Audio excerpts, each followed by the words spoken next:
G'day guys and gal. Warhammer 40k is full of winners and losers. Some Space Marine chapters seem to win battle after battle, bringing in countless honours to their chapter and glory to the Imperium, whilst other chapters are used as a metaphorical fleshlight. Unless it's against the Emperor's children, then it's quite literal. None are as unfortunate as the Lamenters. A successor chapter of the Blood Angels, you would think they would have it quite well, as the Red Thirst and the Black Rage were seemingly cured for them, but no, they are not doing so hot. Today we'll go over who the Lamenters are and why the galaxy hates them so much, despite how hard they are trying to be helpful. As a quick note, yes, I saw Gamza's response, yes, I will cover it at some point, but I'm first and foremost a lore channel, not a bitchy channel, so I'm not going to let it affect my lore video upload schedule. Let's get into it. The Lamenters were part of an experiment in which the Tech Priests of Mars try to remove the very problematic gene flaws of the Blood Angels, i.e. the fact that they're low-key space vampires, and occasionally they lose their marbles and cosplay as Sanguinius. That sounds pretty good until you realise that the cosplay is Sanguinius in his final hours, where he was in a pretty grumpy mood. And they actually did it. Kind of. Although at the cost of apparently being cursed with extreme unluckiness. They were part of the Cursed Founding. A founding where the Tech Priests messed with a bunch of gene seed, and a lot of chapters coming out of it had very wacky mutations, as well as a high rate of falling to chaos. Because of this, the Lamenters were shunned by the other Space Marine chapters, which sucks because the Lamenters were really nice. Like they were second only to the Salamanders with how nice they are. They see all people of the Imperium as worth dying for. During Abaddon's 9th Black Crusade, imagine failing 9 crusades consecutively just quietly, the Lamenters set up defenses on a planet with another Space Marine chapter in order to protect its people.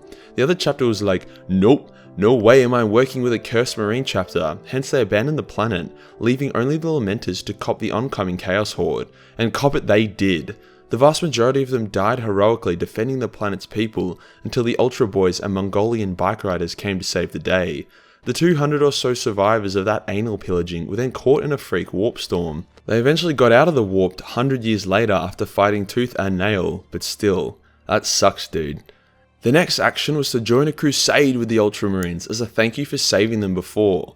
During the crusade, an orc-held planet had 3 million human slaves mining for them. This would not stand with our glorious Lamenters, hence they attacked the orcs and freed the slaves.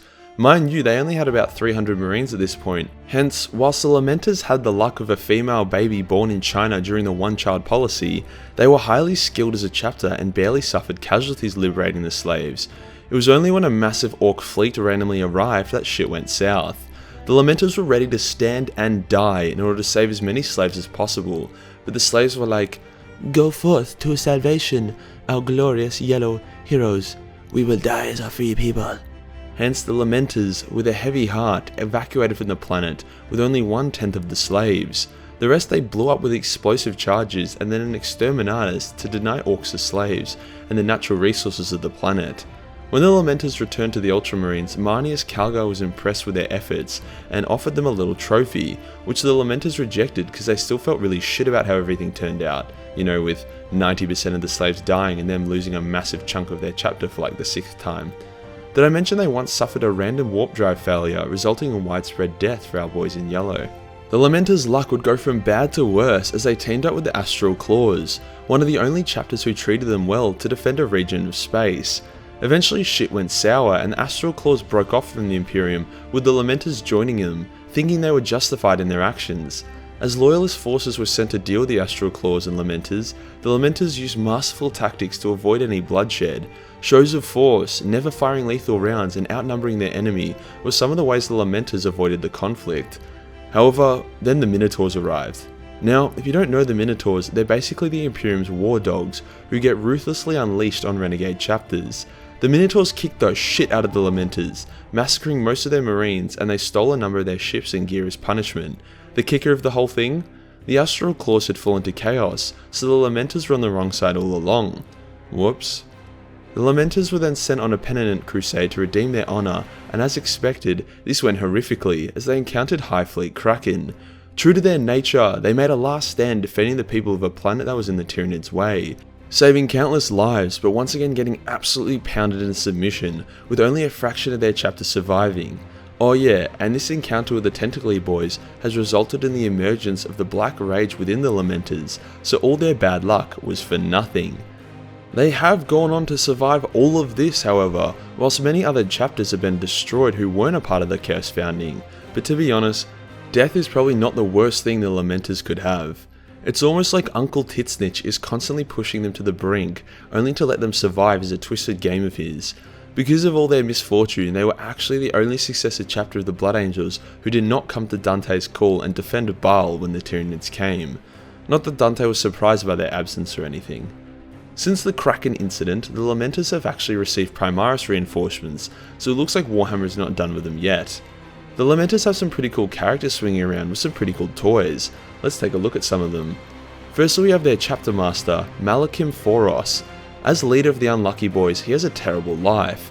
Despite his badass titles such as Lord of Ruin and Watchers of the Deeps, he is in a constant struggle against the Black Rage. Every battle he engages in results in falling to the Black Rage only just to pull himself barely out of it, each time crushing his sanity. Now in practice, this makes him super overpowered. A Space Marine who has fallen to the Black Rage gains incredible speed, strength and durability, at the cost of becoming a berserker that would impress even Khorne. So by having those Black Rage powers whilst maintaining coherent thought is really powerful. Obviously as a downside, Malakim has crippling depression and just wants to fucking die. It seems like he may have gotten his wish granted, as when the Minotaurs attacked the Lamenters, Malakim was seemingly killed by them. Rumour exists that he's still alive and has rejoined the chapter, but that's just Games Workshop keeping the doors open to their lore and wondering if they can net some cash by bringing him back with a unique model, after, making him cross the Rubicon and turning him into a Primaris. Malakim wields the Caetius, which is an ancient Infernus pistol, similar to the pistol Dante used to blow the Swarmlord to Kingdom Come. Another little cool cat and kitten the Lamenters have is Dreadnought Chiron. Chiron was like a big protective older brother to his chapter, so you can imagine he went full depression specs when he thought they got wiped out by High Fleet Kraken whilst he was serving in the Death Watch. I can imagine the convo going like this: "Brother Chiron, we have grave news of the Lamenters. What happened to my boys?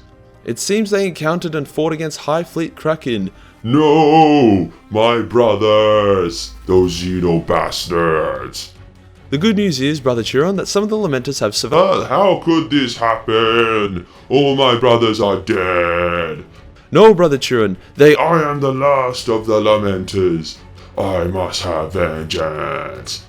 Since Brother Chiron thinks he's the last Lamenter, he's become a massive dick and is constantly depressed and pissed off. He gives no fucks, like, he told the Inquisitor who was assigning his Death Watch squad missions to go fuck himself on multiple occasions, but his squad still love his grumpy old ass. The Lamenters have a special place in our hearts that I didn't fully understand until recently. It's not because they care deeply for the lives of the people and will give their own to protect the people of the Imperium. No, many Space Marines are like that. It's the fact that despite all the shit they cop, all the shit that the Imperium flings at them, they remain steadfast and loyal. Time and time again, events occur that would make any other Space Marine chapter be like, "Fuck this, where are the jugs, I'm joining Slaanesh," but not the Lamenters. Their only moments of betrayal was due to them being tricked, and even then they did everything in their power to avoid conflict. With them receiving Primaris, I'm excited to see them pop their heads up again in the future lore. Maybe them and the Marines Malevolent can team up for a campaign and form the ultimate buddy cop combo. I mean, they're both yellow after all. And that does us for today, guys. The lore and story of the Lamenters, their lack of fortune and why they're a gem in the community. I like reading about and covering Space Marine chapters that have unique and sometimes comical traits. These guys do everything right, morally and tactically, yet they still get shit on for reasons out of their control. Recent lore has included them in mention a few times, so it's good to see they're still fresh in Games Workshop's mind, and I'm keen to see what they get up to next. If you enjoyed this video and want to get access to a boatload of custom Warhammer hentai, then Patreon is the place to be. Only $1 gives you access to everything. The hentai calendar is so close to being finished. I'd expect it to be ready for sale by this weekend. I've spent over 2k on that bad boy and I'm keen to show you guys how it turned out. At that kind of spending, it's actually decent art. Hit the subscribe button, then hit the real subscribe button for more epic content. Join the Discord for more memes and I'll see you in the next one. Peace.